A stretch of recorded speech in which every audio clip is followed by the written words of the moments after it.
পৃথিবীর স্থলভাগের থেকেও অনেক বেশি বৈচিত্র্যপূর্ণ হচ্ছে জলভাগ। জলের ওপরে যেমন হাজার হাজার সুউচ্চ পর্বত রয়েছে, তেমনি জলের নিচেও রয়েছে গভীর সমুদ্র খাত। এর মধ্যে সবথেকে বিস্ময়কর হচ্ছে মারিয়ানা ট্রায়াঞ্চ। পশ্চিম প্রশান্ত মহাসাগরে অবস্থিত এই খাত দৈর্ঘ্যে 2540 কিলোমিটার।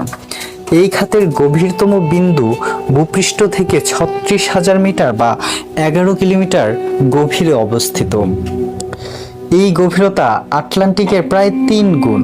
এমনকি পৃথিবীর উচ্চতম পর্বত মাউন্ট এভারেস্টকেও এই খাতে ডুবিয়ে দেওয়া যাবে অনায়াসে।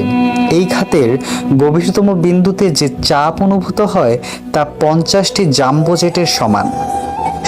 টাইটানিক পরিচালক জেমস ক্যামেরন মারিয়ানা ট্রেঞ্চ ভ্রমণ করেছিলেন। খুব কম মানুষই মারিয়ানা ট্রেঞ্চের গভীর পর্যন্ত যেতে পেরেছেন। এই